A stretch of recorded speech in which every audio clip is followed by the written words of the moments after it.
Welcome to Exploring Digital with Purr, a podcast for entrepreneurs and CEOs who want their businesses to benefit from a digital-first approach. Hi, and welcome to another episode of Exploring Digital with Purr. I'm joined today by Jacob Dilley from Lobo Creative, who are a partner of ours and a contact from the Agency Collective network. Jacob, nice to have you with us today. Good afternoon. How's it going? Very well, you? Yeah, doing well. It's a beautiful day here, so enjoying the most of it. Absolutely, quite. So, Lobo Creative, I know we talked about this between us lots of times before, are real specialists when it comes to the world of CX, customer experience. And I wondered if you wanted to just touch very briefly on what customer experience means for the uninitiated and why it's so important in this day and age. Yeah, well, often customer experience can get muddled up with customer service or customer satisfaction or user experience. User experience is usually one people go to. But customer experience is really the ability to put the focus on the customer at the heart of each company. It's about making sure every touch point a customer has with your business, with your employees, with your different marketing channels is positive and relevant to them. Whether that's when they see a social media advert, or whether they're leaving an answer phone message or chatting to a service agent, right through to the emails they get when they've placed an order or you're providing your service. It's about making sure that each one of those touch points is a positive experience for your customers. That helps drive amazing customer satisfaction, lower costs to serve for your customers as well. But the main thing, and above all, it drives incredible customer loyalty and retention to your business. So, and often these loyal customers will be amazing advocates for your business as well.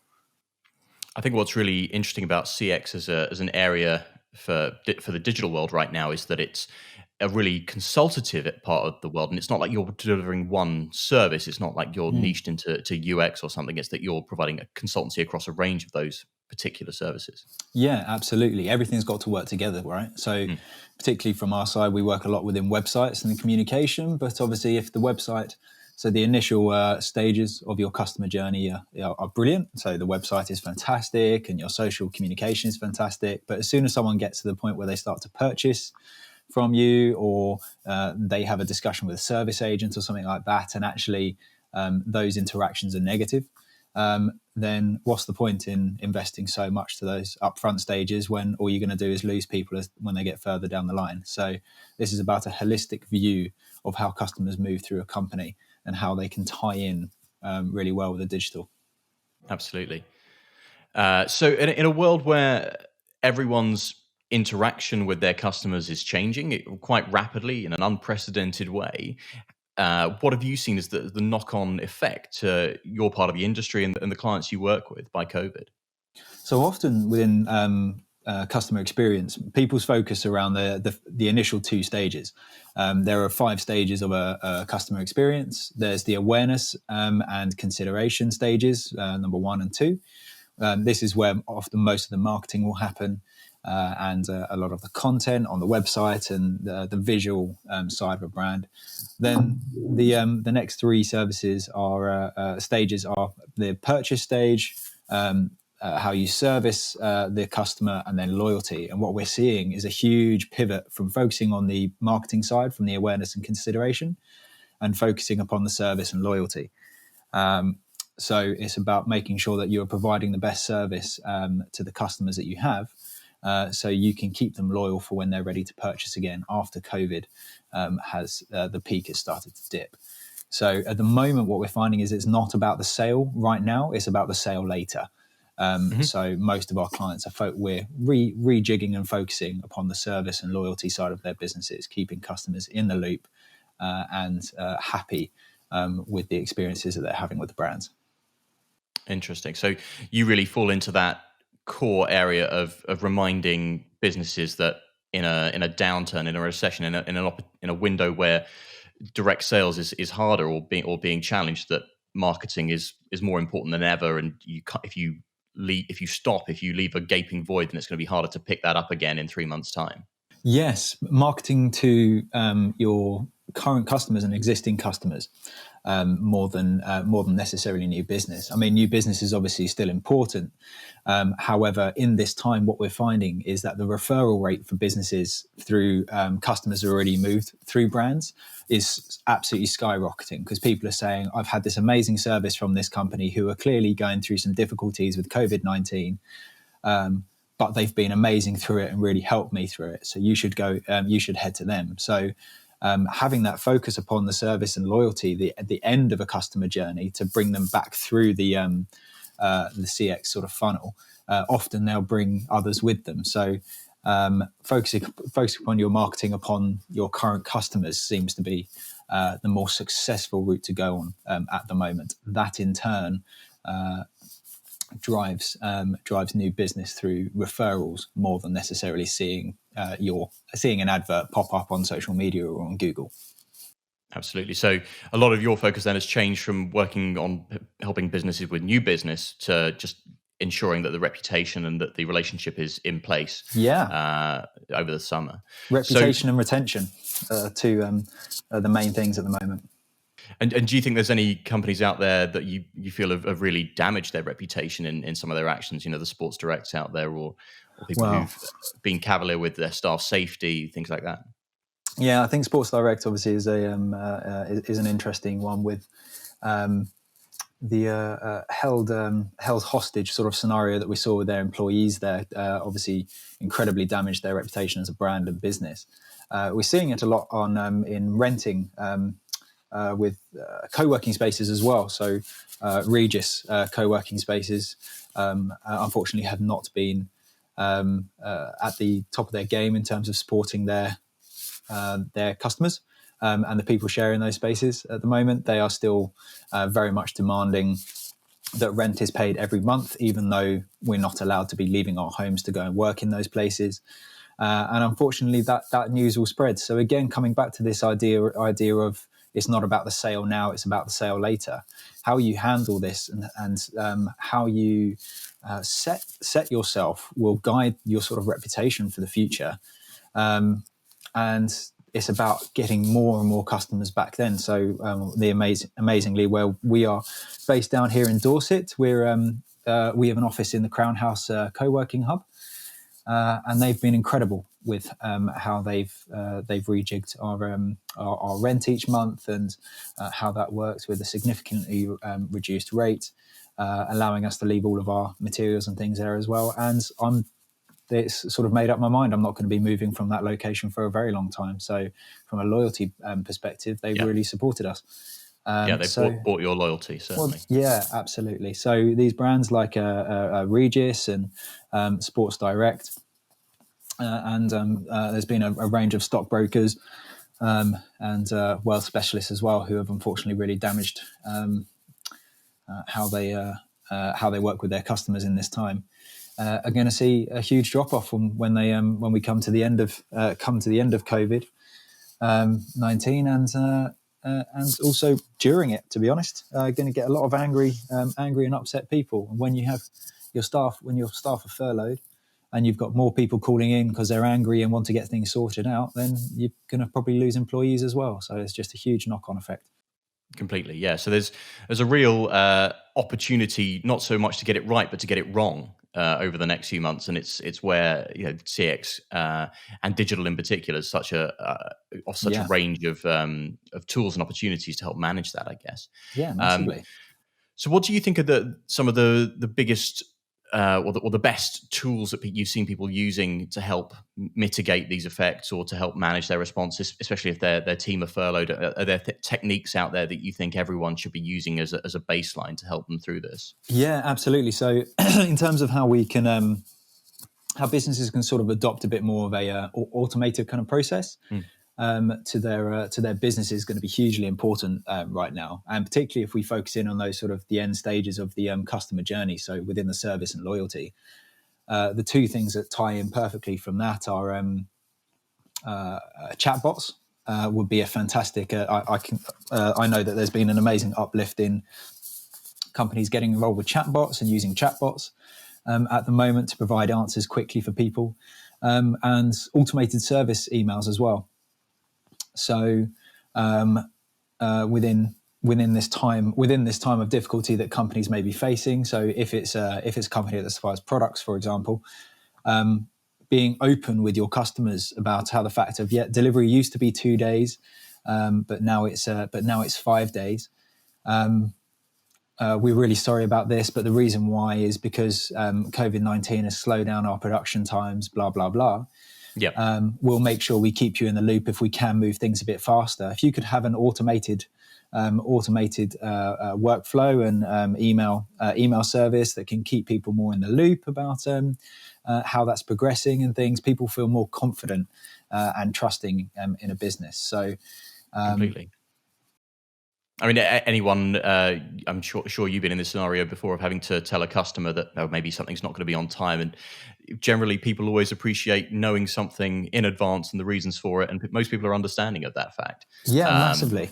And so it's the communication is really important. I guess what's interesting from our perspective is, as developers, we're asked all the time, can you add a chatbot? Can you make a better contact system here on this website, a better, clearer call to action, improve these emails? What do you think is the difference between, asking a developer, can you go and add that email on our system, and coming to a CX person and saying, how do you make that email work for us?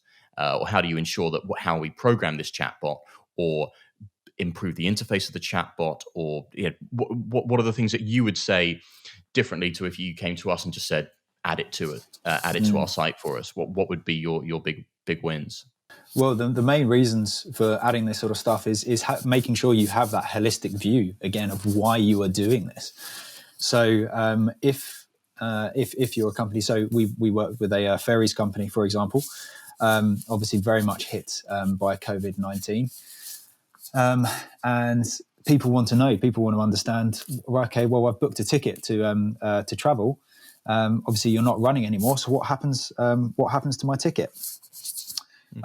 So in terms of those questions, to avoid people calling up, if you can install a chatbot with a purpose rather than just installing a chatbot for the sake of installing a chatbot, say, okay, right, well, this chatbot, what we're going to do is we're going to make sure that people can access information easily and quickly to understand how they can do the next steps within this customer journey of either getting their money back or shifting when it is they're going to be traveling. So so our suggestion would be, from a CX perspective, is just make sure you map the different sort of customer journeys and customer flows of someone's bought a ticket to travel, and they're going to be traveling in July. At the moment, we don't know whether we're going to be able to be servicing them in July. So what journey do we need to lead them on through that, and what's the end result? Because someone with a holiday in July is going to be nervous about whether they can still travel or not in that time, whereas someone who knows they're traveling at the end of April will know that they're definitely not going to be traveling. So their approach to the information that they need is going to be very different. So from our side, it's about thinking strategically and intelligently to say, okay, well, what do we need this chatbot to achieve, and for the different types of people? Often what you can find with a chatbot is people load in generic answers to things. And unfortunately, what people will then do is they will click through those generic answers, get rough kind of information, but not particularly personalized to them. Whereas if you can be a bit more strategic in how you present the answers and what answers you want to give, that's where we come in, to give a bit more of that bigger thinking and bigger picture to really understand what it is the customers are needing at this point. Quite. So in the past, you would have said, if you're implementing a chatbot, look, we need to plan those scenarios, we need to think about those personas or those use cases for this chatbot. Yeah. And now it's saying not only do we need to do that, but we need to make them open-ended. We need to consider the fact that we don't have the answers, and how can we ensure that we've got flexibility in the system that allows for that. Massively so. And that, again, honesty is such a massive point of this, and in this period of time, to being honest and saying that, of being like, say a user was to get to the end of a journey and they still haven't got everything you can't actually provide the information that they need. You can explaining that and saying, at the moment, we're not sure how this is going to work. Please let us, would you like us to keep you in touch via text message or email or whatever when we know more? So rather than just saying, okay, good luck, check back in with us in a week's time. If you can stay ahead of the curve and just be honest and with those customers, and then you're going to see success, because people will be at peace with the fact that actually you're trying to work for them rather than you're just there sitting on a pile of cash that you're just trying to make it as difficult as possible for people to get to. Quite. I know we've spoken, whilst we're on the topic of chatbots, you've told me in the past some of your least favorite things about when people implement chatbots, or your biggest no-nos. Would you care to share any of those, the things that really annoy you about them? Oh, well, it's whether it's a chatbot or a phone call, particularly the biggest one, is the automated response of, we are receiving high call volumes, or we are receiving a lot of people trying to communicate with us right now. We'll be with you as soon as possible. That drives me mad, because then you're there, particularly with the chatbot as well. If you don't, if it doesn't allow for sound notifications, you're there waiting for on tenterhooks for this thing to pop up with someone who's communicated with you. Or if you're on the phone, you don't know how long you're waiting. At least on the phone, you can kind of hear when someone comes to join you, right? So you can put it on speaker. But with chatbots, I think, again, having honesty. So even if I was to find out that I was 468th in the queue, I'd be like, right, okay, cool, that's good to know. I'm going to check back in 5 minutes and see where I am in the queue. So if in 5 minutes time I'm 167th in the queue, I know I'll need to leave this chatbot on chat system up for the next few days. So audible notifications, but ideally, I guess as well, the option to be notified by SMS or by other means as well. Exactly. Amazon have been doing very well in terms of their communication for even before COVID-19, of allowing customers to request a callback when they're ready. So you say, I've got an issue, please contact me. Okay, yeah, we'll contact you on the number on your account. Before COVID-19, it was in minutes. During COVID-19, obviously it's a little bit longer, but it takes the stress and pressure away from the customers to have to make the effort. That if in this time of COVID-19, people are finding it more difficult to get a hold of things or do things. Well, if you can balance that by making it easier in some aspects in other areas, then actually you've got a better scenario, because at least you're trying to do better. Completely, yeah. I know. In fact, when we spoke last, I was on my fourth or fifth attempt to get through the queuing system for throttling users. I think it was on the Wix website or something like that, and I'd given, and so you'd queue for an hour and then get a 5-minute window or something, and I'd missed that consistently. So queuing systems, chatbots, they're such powerful tools, but you can still muck it up, and it's so interesting that CX sits at the heart of not the implementation, but the best practice of getting these things right. Positive and negative. That's what CX is about. It's about giving people and customers happy experiences.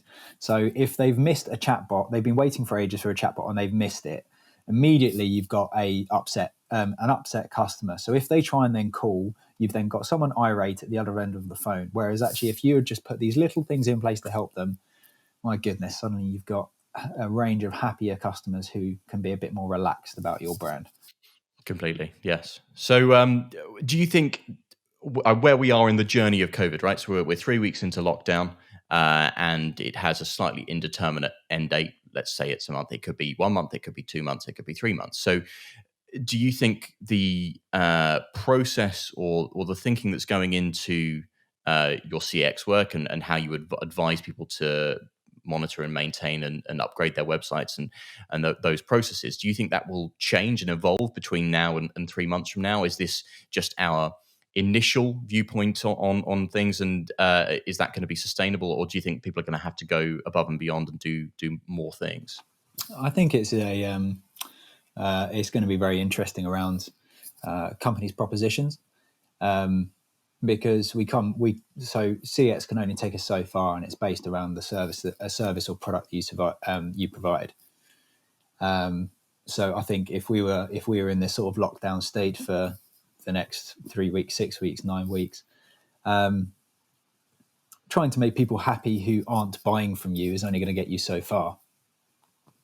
That's not going to be able to give you the ability to survive as a business as you move forward. So I think it's going to be an interesting one over the next 2 months to see how CX evolves and can support businesses from different levels. I think if anyone is thinking about a new product or a new service that they're going to be launching, so let's say gyms, for example, very human to human business, changing from obviously a physical location, and then actually maybe you're going to start running courses and things online.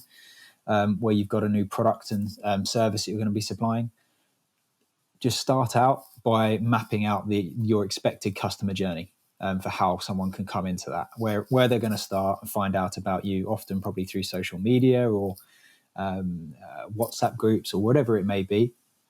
But then how are you going to give people a happy experience by moving your business from the physical world to the digital world? And making sure that you map out each moment through the stages, because that's the only way that you're going to get a returning customer base if they actually feel happy with what you're providing, not just from a product perspective, but from a consistent high level of service and loyalty programs. That's fascinating. So do you think there's, for the agencies out there who aren't CX specialists, and there are plenty of clients out there who don't have CX advisors, do you think there's something that digital agencies in general should be suggesting to their clients and saying, well, look, we look after your website. Here are the improvements we think you need to be investing in between now and now and the end of COVID, as a way of justifying repeat business for these agencies? Do you think there are things that, without being a CX expert, you can come in and make some recommendations on? Yeah, immediately it's just if you can help your clients elevate different types of information and content that their customers need in easy access ways. So we spoke about chatbots, or whether it's some type of personalization within an account area. Or anything like that. I think that's going to be the most important aspect, really, for agencies to try and be promoting. It's trying to bring that level of honesty to our clients as well, to say, okay, cool, well, this is the information that people are wanting to find. Give them that information. Don't be wishy-washy about it. Don't be hesitant about actually how it might affect your bottom line or something like that, because at the end of the day, in this time of crisis, everyone's looking for trust. Everyone's looking to see who they can trust and who they can believe in. So as agencies, we need to be trying to, whether it's around customer experience or not, it's about talking to them of how they can be building greater trust with their clients, customers. And I think that comes down to a lot of the information and content that you're willing to supply about how you're doing. For example, there's been lots of messages going around of, we are business as usual. No one's business as usual. No, there is no usual. There is no usual at the moment. So being honest and open about that is just going to build flexibility and care between you and your customers. Completely. Really, really valuable. Final question, which is, have you got any blogs or podcasts or books that you'd recommend people take a look at if they want to learn any more about CX? And what they can do, on their own before coming to someone like you? Yeah, so there are several podcasts online. McKinsey particularly have a fantastic podcast, not necessarily about just customer experience, but they do a lot of it at their business. So they're fantastic at explaining why it matters and how important it is. So I'd highly recommend the McKinsey's podcast that goes on there. From a book's perspective, I mean, there are a range of different customer experience books and how people move through the different stages. But I mean, we're often posting articles on our blog at lobocreative.studio about customer experience and the benefits of customer experience as well. And we kind of sum up a lot of information and things from books and resources that we find online, because customer experience is right at the beginning of the of its boom into all of the industries. A lot of the information is very all over the place. So to find one consistent place to discover more about how you can improve your customer experience is hard to come by. So, yeah, McKinsey podcast I'd recommend, and keep an eye out on our blog as well. Yeah, brilliant. All right, well, Jacob, thanks so much for joining me. Look forward to seeing you all again in another episode. All the brilliant. best. Thanks very much, Nick. Cheers. Pleasure. Bye. Thanks for joining. Remember to subscribe and follow us, and to share today's insights with other businesses you know who want to stay relevant in a digital-first world.